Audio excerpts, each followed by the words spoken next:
Dalam keheningan, sabda Tuhan diperdengarkan. Biarlah sabdanya menemani kita hari ini. Bacaan dari kitab pertama Samuel. Sekali peristiwa, orang Israel maju berperang melawan orang Filistin. Orang Israel berkemah dekat Ebenezer, sedang orang Filistin berkemah di Afek. Orang Filistin mengatur barisannya berhadapan dengan orang Israel. Ketika pertempuran menghebat, terpukullah kalah orang Israel oleh orang Filistin yang menewaskan kira-kira 4.000 orang di medan pertempuran itu. Ketika tentara itu kembali ke perkemahan, berkatalah para tua-tua Israel, "Mengapa Tuhan membuat kita terpukul kalah oleh orang Filistin pada hari ini? Marilah kita mengambil tabut perjanjian Tuhan dari Silo, supaya ia datang ke tengah-tengah kita dan melepaskan kita dari tangan musuh kita." Kemudian bangsa itu menyuruh orang ke Silo. Mereka mengangkat dari sana tabut perjanjian Tuhan semesta alam yang bersemayam di atas para keruk. Kedua anak Eli, Hofni dan Pinehas, ada di sana dekat tabut perjanjian Allah itu. Segera sesudah tabut perjanjian Tuhan sampai ke perkemahan, bersoraklah seluruh orang Israel dengan nyaring, sehingga bumi bergetar. Mendengar bunyi sorak itu, orang Filistin berkata, "Apakah arti sorak yang nyaring di perkemahan orang Ibrani itu?" Ketika mereka tahu bahwa tabut Tuhan telah sampai ke perkemahan itu, ketakutanlah orang Filistin. Kata mereka, "Allah mereka telah datang ke perkemahan itu. Celakalah kita, sebab hal seperti itu belum pernah terjadi. Celakalah kita. Siapakah yang menolong kita dari tangan Allah yang maha dahsyat ini?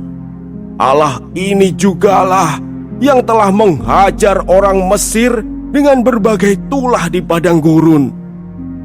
Akan tetapi, hai orang Filistin, kuatkanlah hatimu dan berlakulah seperti laki-laki, supaya kamu jangan menjadi budak orang Ibrani itu, seperti mereka dahulu menjadi budakmu.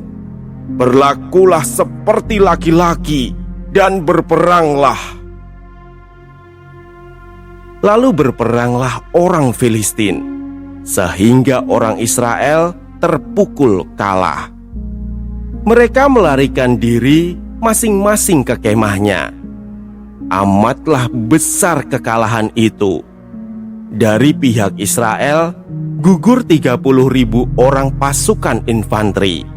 Lagi pula tabut Allah dirampas, dan kedua anak Eli, Hofni dan Pinehas, tewas. Demikianlah sabda Tuhan. Saudara-saudaraku yang terkasih, dalam perikop ini Israel menghadapi kekalahan.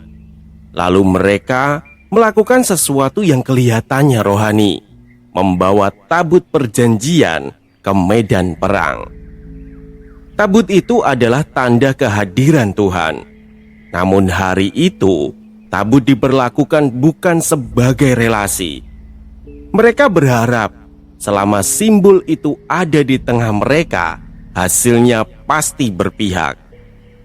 Kisah ini memperlihatkan dengan jujur bahwa kehadiran Tuhan tidak bisa diperlakukan sebagai alat, dan iman tidak bekerja sebagai jimat.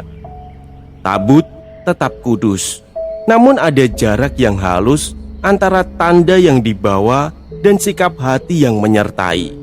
Dari situ, kisah ini mengajak kita berhenti sejenak dan memperhatikan cara kita percaya.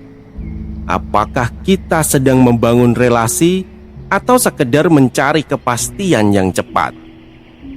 Hari ini, perikop ini menuntun langkah untuk kembali bersandar dengan tenang kepada Tuhan yang hidup, bukan pada simbol yang kita harapkan memberi hasil.